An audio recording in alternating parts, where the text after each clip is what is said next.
welcome to another Play Talk. Today I have someone very special here with us, and this is Kristen Peterson. I am thrilled to have you here. Kristen, whenever I start these Play Talks, I always like to start with the story behind the scenes on how we met.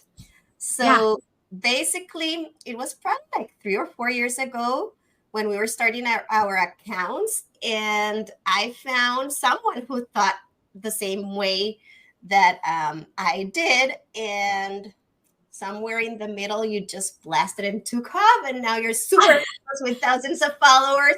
And I continue to be a huge supporter, and I've seen Kristen grow and create all these amazing products and all this amazing work. It's more than products because it's more of a movement towards play. I think that we belong to a new generation of professionals fighting for more play during childhood. So welcome, yes. Kristen, welcome. Can you Thanks tell us for a little having bit about me. yourself? All right. So I am the retired founder of a play and nature-based preschool in Minnesota. And my current work right now takes me around the world to speak to lots of early childhood professionals about the necessity of play in early childhood. So that is what I do now. And I create content online for Instagram and make digital courses. And I'm a podcaster and all the things. But really what my message boils down to is that children need play, and we need to do a lot of unlearning as adults in order to be able to provide those play opportunities for children. As I was waiting for you, I read your today's email, and when I opened it, I couldn't believe that you started this movement because of Lisa Murphy, and I started this movement because I read her book. So I think I was so wow, so random, and I think that Lisa is an amazing professional. We continue to learn from her. She's amazing, and her message has been strong and powerful. Yeah. And when we started a couple of years ago, play has been around forever, of course, but this movement towards play has gotten stronger and stronger, and that's amazing. I think that and that's why I liked calling this session, is it a trend? Because I hope it's a trend. But let's talk a little bit about that, Kristen. Let's talk about the movement, how it has grown. Why are early childhood centers moving towards play-based learning little by little?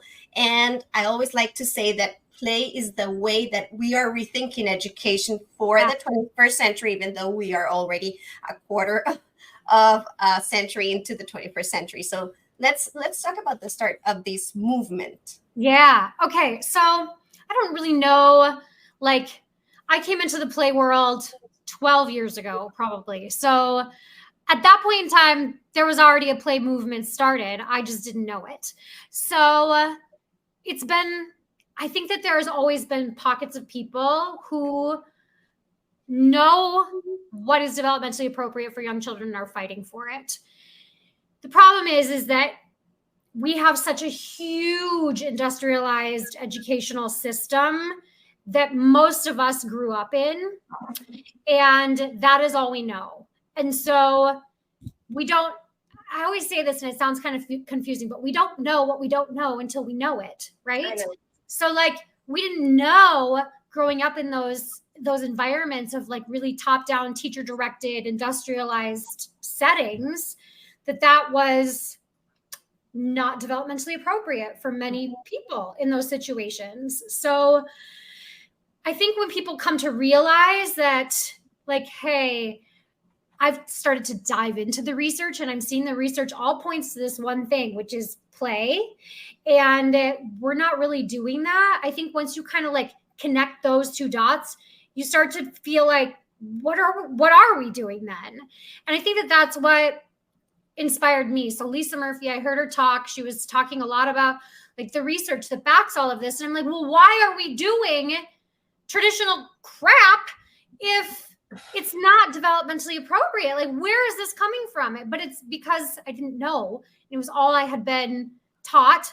It was what I was taught in college. It was what I was taught when I was doing my practicums and my student teaching in classrooms.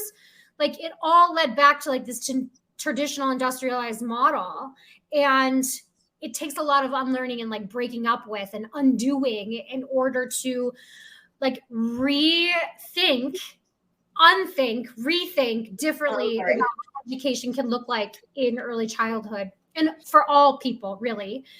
So I think that the movement's been around a long time, but I think it's just becoming more pronounced with social media. You see it a lot more in social media circles and because of Facebook and TikTok and Instagram.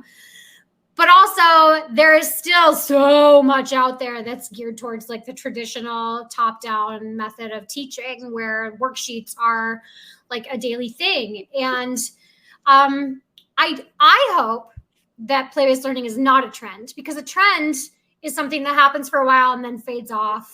And then will happen again in 20 years and then fades off. So like I think of a trend as like a fashion trend. Like right now, like this t-shirt, this exact t-shirt I'm wearing, I wore when I was in college. Like not this style. Like it was in style when I was 19 and it is now in style again when I'm 44. So that's like a trend. It went off for a while and now it's back. I don't want that to happen to play. I want play to continue to be a movement, but I would like to see it be the baseline. Like everybody understands play, but play isn't understood well because we think it's the fun after the learning has happened, or we think something is just because we think play is like a game. It has to be something fun. Like if I create this fun project that I found on Pinterest, that's paper plate penguins that all look the same, that's fun. It's play. So we're learning. But that's not the case. Play is so much more multifaceted than that. But it's also so simple. Play is self-directed, it's self-chosen, it's intrinsic, it's about the process and not about the end product. And so if we can kind of peel back everything that we put into our early childhood spaces or in our educational spaces, we can kind of see that most of what we do, even if it's fun, isn't really play. Even if it's a game, that's not really play. If children aren't being able to have like the choice to be able to do something. I totally agree. And I think that we have been living a change in the recent years, and thankfully because of the pandemic. One of the only good things that happened with the pandemic was that we started to speak to others through social media. And I think that you're completely right. And that's where we mark, because we have amazing professionals like Sally Hoey, like Peter Gray, like Lisa Murphy, that have been doing this for years. They are like troopers and they've been spreading the word, but you were only lucky to get that word from them if you read their books or if you attended to a conference. Right now with social media, you have access to more information to start getting uncomfortable. As I say, the more uncomfortable you get, the better, because then you know that it's time to change and time to do something different.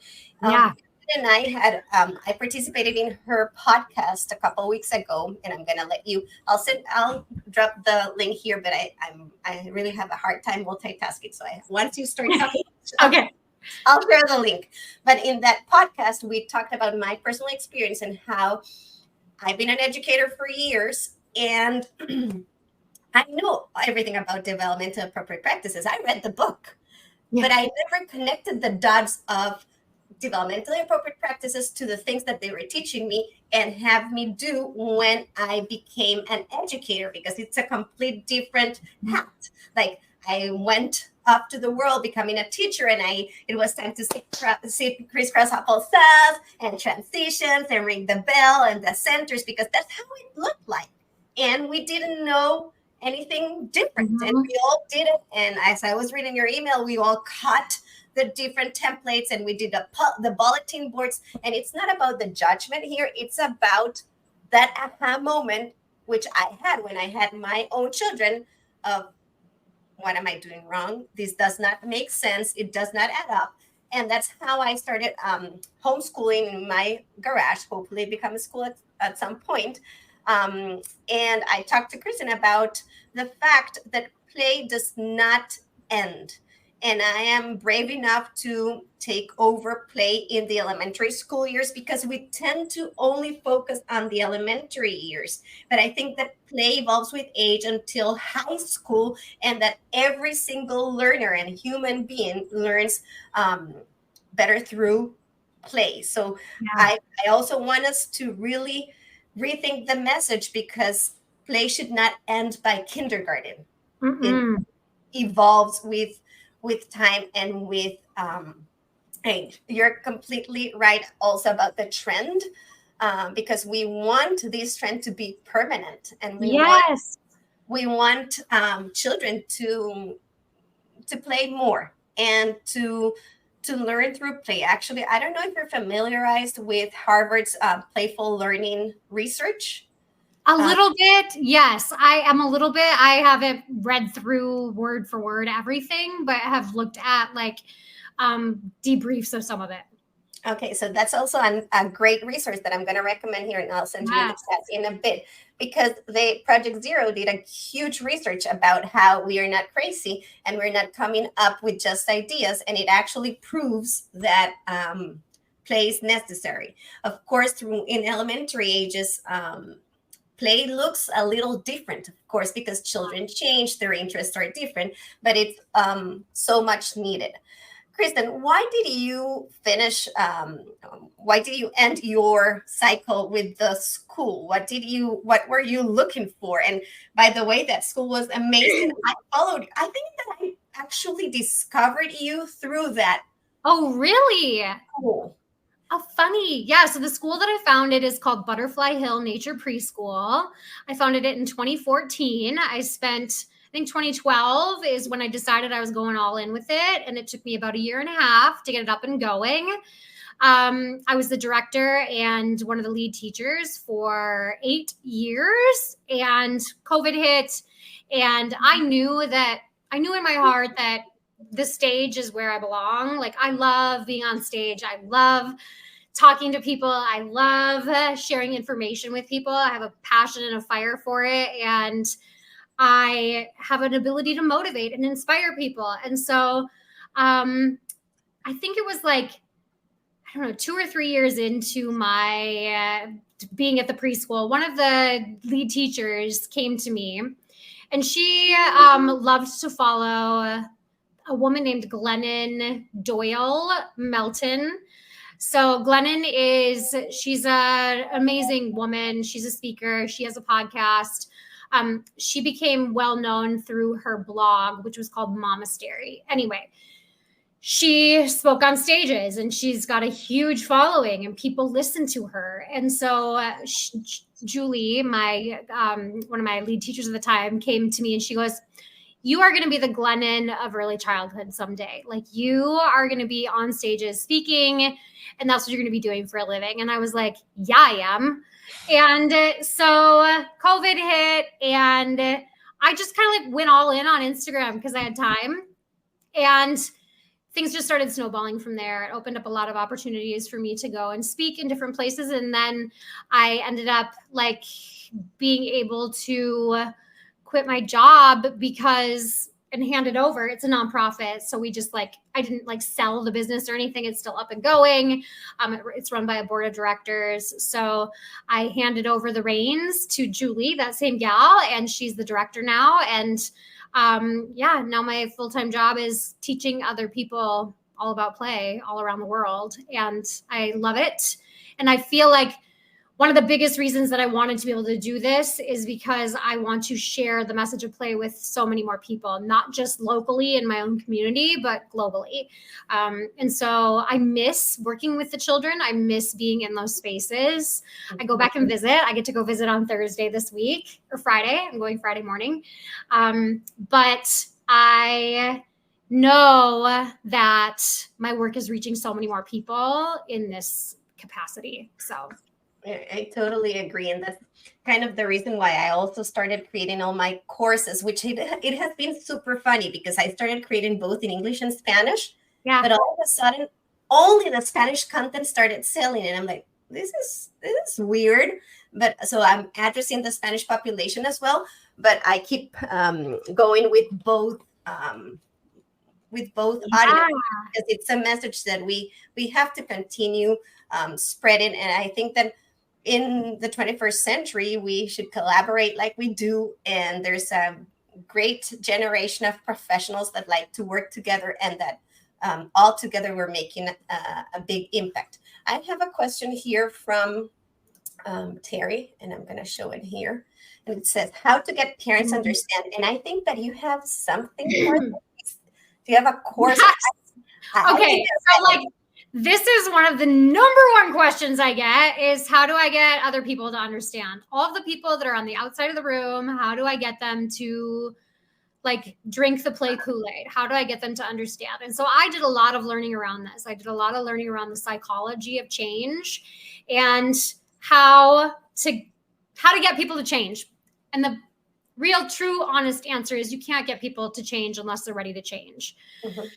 You can, however, model, and you can serve them up information in small bite-sized pieces. So I did a little bit more learning on like what's the best way to give people information about something that you want them to learn without them knowing that, like, hey, this is what I'm trying to teach you, and this is what I want you to do, and this is what I want you to get on board with.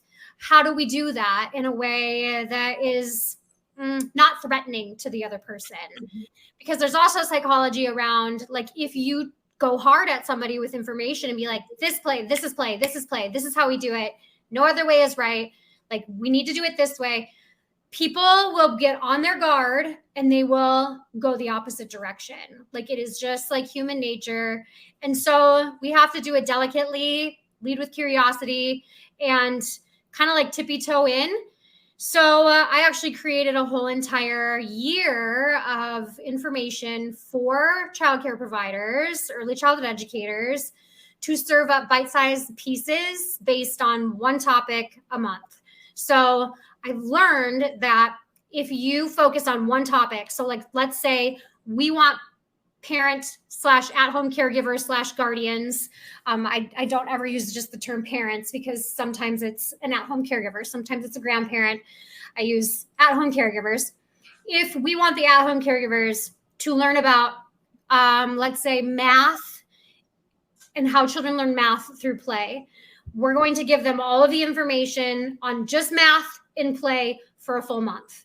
So we give them little bite-sized pieces. We send them a newsletter with like little tidbits about how children, with a picture of children learning different math concepts through play. Maybe you can see a child that did some patterning. So you can put that in the newsletter and say, when children play, they are learning these things. This is how this child developed some pattern sense when they were playing with these magnetiles or whatever it is.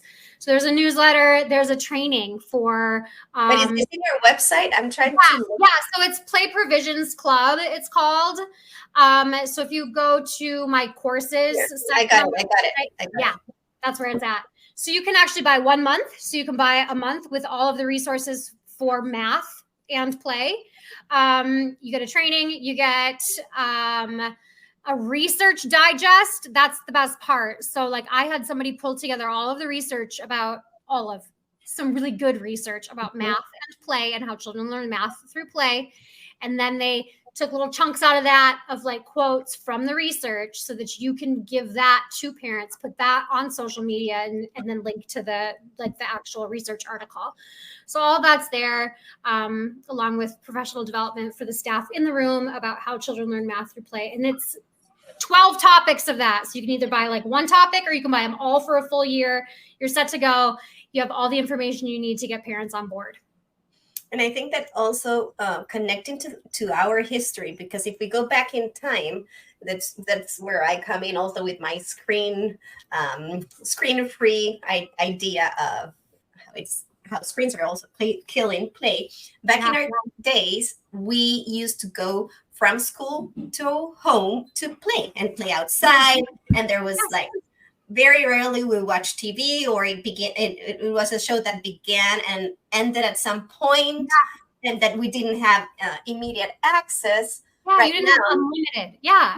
So our childhood is different to today's children's childhood today, because children go from school where there's no play to home where there's no play. So I think that our job should also go beyond the walls of a school, because Yeah, children are absolutely. play is vanishing not only in the educational system but at home as well. So resonating with our history and our story and how we grew up and how we have all these memories about childhood is also a powerful tool, connecting to these valuable moments in which we remember playing. Is a great way to start. I love this resource. I didn't know about this one. I heard you talk about this one, but not exactly with the entire description. I think this Yeah, is great. super helpful. And I also want people who are listening to know that, at least on my end, all the things that I create take a lot of work, and they take time from our children, and they take time from our classroom, and it is hard to get this all out here. And I think it's our contribution to the system, to the world, and to make the world change. Absolutely. Yes, absolutely. Thank you for sharing that link. I appreciate that.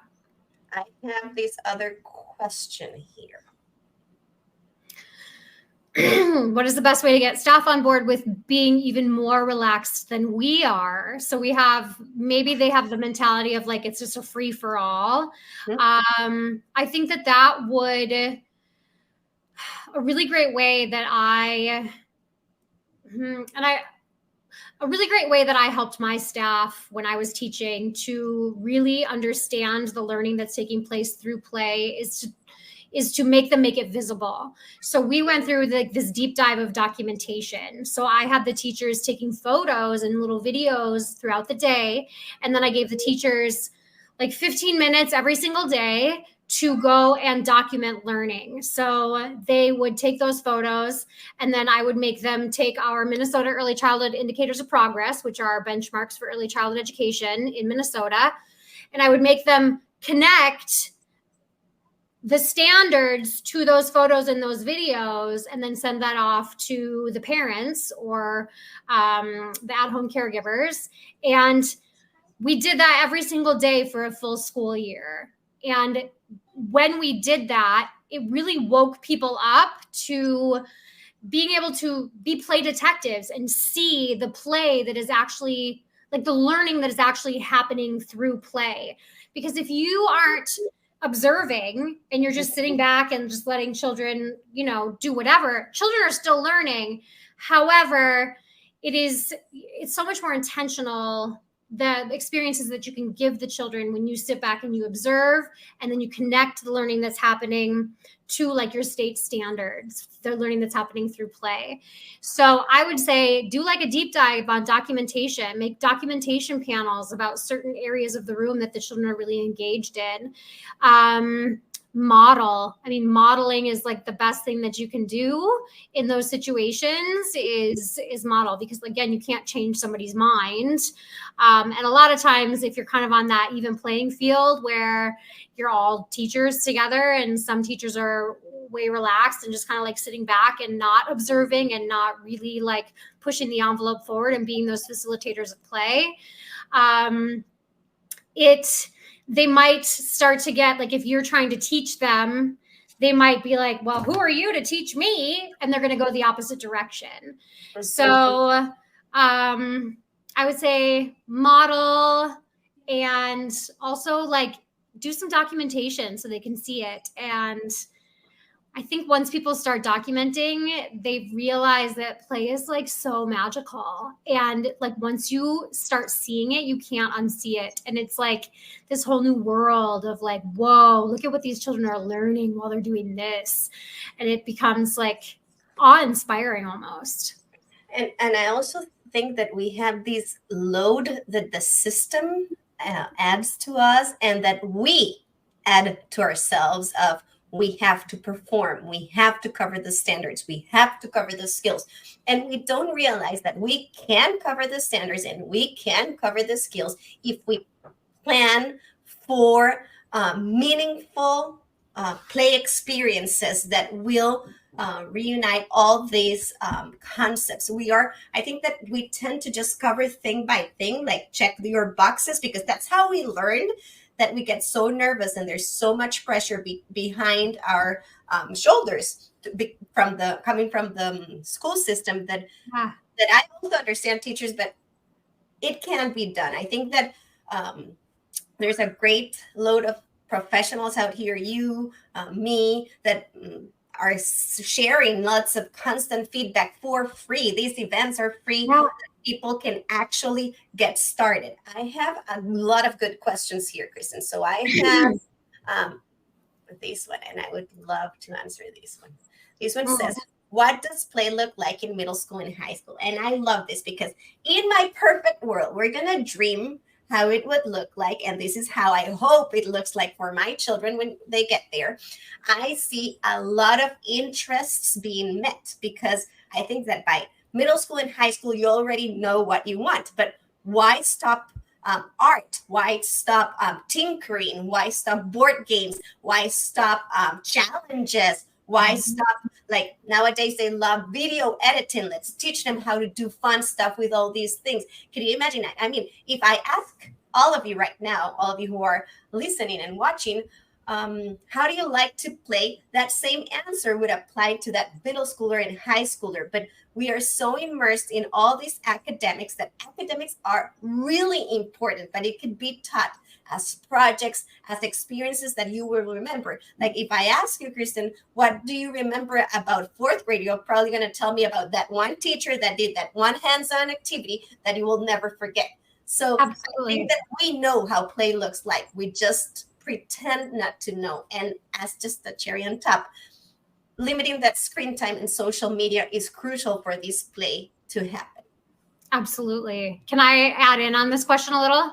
Yes, go ahead. Okay, so there is an amazing high school in St. Paul, Minnesota called Avalon High School, and I'm sure there's plenty of them around the world, but this is just the one that I've been to visit. It's middle school and high school, but it's project-based learning school. And so when I went to visit, each child or teenager has like a mentor teacher, like a pod teacher kind of a thing. And each student also has all of their standards that they need to meet, kind of like printed off in a big binder. And it's kind of made into like checklist form. So they work on these like 6-week long projects. So they like pick up something that they want to learn how to do, or a topic that they want to do a deep dive in. So when I was there was a gal making a pop-up book. She wanted to learn how to fold and like do the paper to make an actual like pop-up book. And it was like the most intricate, beautiful pop-up book that I have ever seen. She made it from scratch, and she spent 6 weeks making this. And they would meet like every few days with their mentor teacher to discuss to line up all of the things that she was learning with those standards. And then they would just like kind of like check off the standards that she was meeting by doing this pop-up book. So there was another kid who was making a skateboard from scratch in the shop. That was his project. There was another kid who was on his way. He came to get a pass from the mentor teacher because he was doing an automotive project and was working with a local auto body shop to do this project that he was doing on an old car. So that's play-based. That's play-based learning right there, because they're choosing what they're learning and what their project is on in those spaces. So that's what play looks like in middle school and high schools, choosing what you want to learn about. Mm-hmm. And I think that's how play looks like in life. Mm-hmm. It does. I wouldn't be here without play. Like learning about play was play for me. Your manicure, and that's play to me. Yeah, I just got that done today. So cute. All right, before I answer a couple of questions, what would be like your top 3 points or advice to get started with play-based learning? Because there's so much information, but where to start, what to do, And I know that you have courses, I have courses. There's a lot of people who have resources, and I honestly recommend them all because I've taken them all because we all come from a different perspective, and Yeah. it adds so much value to learn from all. So tell me, what are those three things? And also give me a brief overview of what you have to offer, because you have the camp play and you also have like many things. Yeah. Okay. So I think the top would be let go of control. Figure out how to let go of control. I think that is what is so apparent in so many early childhood classrooms is the teacher wants control over those little children at all times. So learn to let go of some control. Okay. That's the first. The second thing is, and it kind of goes along with the first, is like, don't be afraid of mess. Play can be loud. Play can be quiet. Play can be messy all over the floor. Play can be very organized. Play can be wet. It can be dirty. It can be muddy. Play can be painty, but play can also be like sitting down at a table if a child chooses that. So there's just play looks so different to every person. So let go of control, be open to mess or no mess at all. And then I would say be open to unlearning.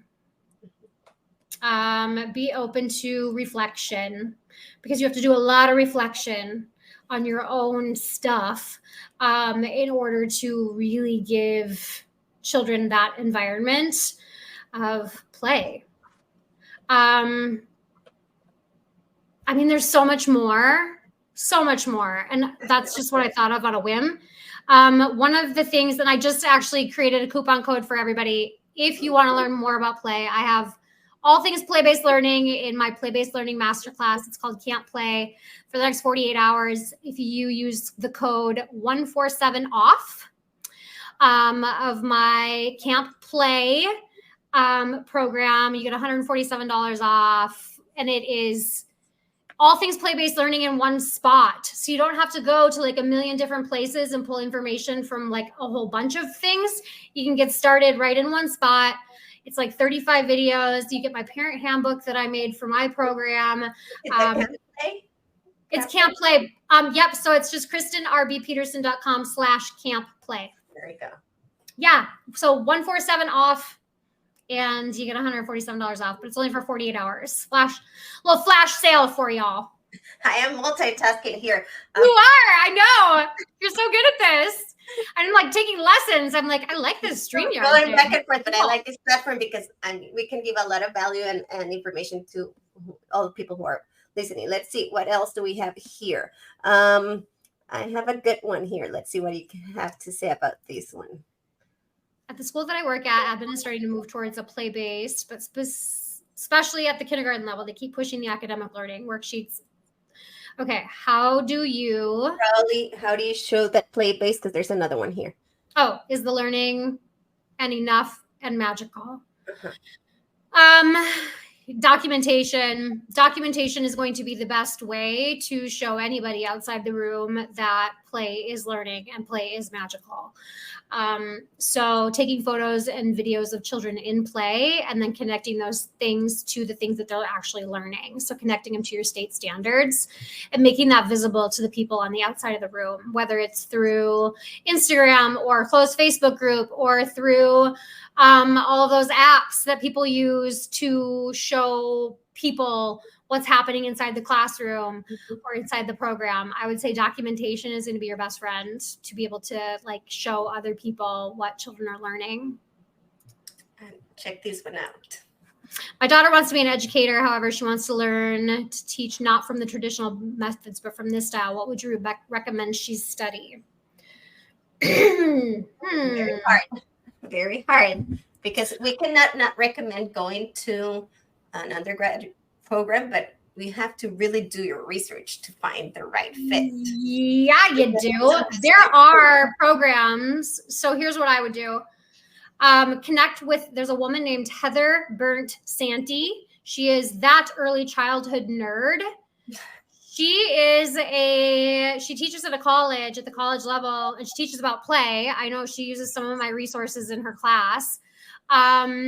She would maybe have a good answer for you. What's her name? Heather Bernt, BERNT /Santy, SANTY. And she's a podcaster. She has a amazing podcast that like she's been doing for like 8 years. It's called That Early Childhood Nerd. Okay, she's on Instagram as That Early Childhood Nerd. I would say send her that question. She would probably be able to better answer that than I could. Yeah. I went traditional. I had traditional. I didn't find play until after I was already out of school. Yeah, me too. I don't know what colleges out there. I don't know what colleges out there will teach play, like fully play. So there might be some like in other countries. And there might be college programs out there that are geared mostly towards play. But there's also a lot of play therapists out there who learn a lot about play for being a play therapist. I know I've been walking, like I'll walk through the airport sometimes with my big, huge suitcase. And it has the like play written on it in huge letters. And I've had play therapists come up to me and go, "Are you a play therapist?" No, I'm a play advocate. I teach about play. I think that if you read all the books out there on play, if you take all the courses of professionals who are writing them, I think that we all have good educational backgrounds that support what we do. And I think that it's valuable to take all the different angles and learn from all different people, because that's what will make your own definition be born. I have here more questions about, let's see.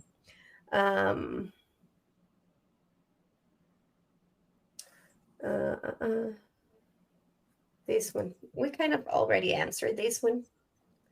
How do we shift our lens and advocate to close the traditional gap in K-12? So I think advocacy, a lot of people think advocacy means like, I'm going to go to the Capitol and I'm going to stand on the steps of the White House and I'm going to throw signs in the air and like go speak at Congress. Like, ew, that scares the bejeebies out of me. I am a play advocate, but I don't do that. So I am a play advocate in that I teach others about play. I do things like this so that I can be visible and teach other people about play. I share other people's information about play on my social media. I collaborate with other people who are play-based people to spread the word about play. So advocacy can be sending a newsletter home to parents that has information about play. Play advocacy can be sharing a research article to like the parents of your program or to your social media audience. Like, hey, have you read this? Like, look at this. Like, this is cool. Or like a well-known article. I know The Atlantic has some different articles about free play and why it's so important. So like sharing the information with other people is being an advocate. So you can advocate that way. If you feel confident, go to your school board meetings and stand up and talk about why it's important to do things that we're interested in and that it's intrinsically motivated versus like sitting down and doing worksheets. I agree. And I think that I always tell these stories when I speak. I mainly do speak it in Spanish. But when I speak in either language, I always tell people that it takes courage, and we might not change education 100%, but we have already changed lives. We've already changed homes, and that little impact will multiply. And if we just sit down and wait for that change to come to you, it will never come. So we all are agents of change, and it depends how we look around in the environment and choose what battles we want to fight for. As parents, as educators, as administrators, we all have a way to rethink education. Education needs to change. It is changing very slowly. And I think the other day I read something that said that if we cannot change the system, let's make a new one. And I totally agree. We can fight for something different. I just spoke in Costa Rica for the public system, and I spoke to 500 educators that are very rigid, that have been always thinking the same way, and the public school system is not like the public school system here in the States. It has less resources and it's tough. And I was brave enough to face Good. that audience. And I think that way we get all these people thinking about this other way. If we just have people rethink their practices and come up with one thing they want to improve, we've won the race. So personally, I want to thank you for all you do, all what you do. Your resources are great. And I always tell you that I really admire you and your courage and how you've come together, especially with your personal challenges over the last couple of years. And I think that you're a true educator, and that you have passion for what you do, and that's what actually takes change to be a reality. So thank you so much, Kristen, for sharing your time. I hope that we continue to collaborate in many different spaces and opportunities. And I want to thank also the people who took their time. We could not answer all the questions, and we're tight on time, and I know that you are tight on time. But you can send a private message to Kristen, to myself. Check out our websites. I sent you all the information on the chat. Thank you. And I don't know if you want to add something else. Yeah, follow me on Instagram. That's where you're going to follow me. If you don't already, it's at kristen.rb.peterson. Check out my podcast. It's the Play-Based Learning Podcast. Let me send it here. I already sent the podcast. Let me send the... Amazing. Thank you so much for having me, Mariana. Thank you. And I love how you roll your R's. I really do want to learn Spanish. So, someday one of my goals is to, when my kids are all graduated, is to not be bound to one location, and I want to travel the world. And I think learning Spanish would be a really, really great thing to do. I did take 5 years of Spanish, but if you don't use it, you don't keep it. So I know. I'm currently living in Florida, but you know that if you ever want to come down to Costa Rica, I'll take you. We should all actually come up with something related to play as an excuse down there, and we will just get some trouble. Yeah, we should. Let's go do a playcation down there, and you can do your part in Spanish and I'll do mine in English. I love it. I love that. Aw, well, thank you for having me. Thank you so much, Kristen, and thank you so much to all of you who were listening. Yes.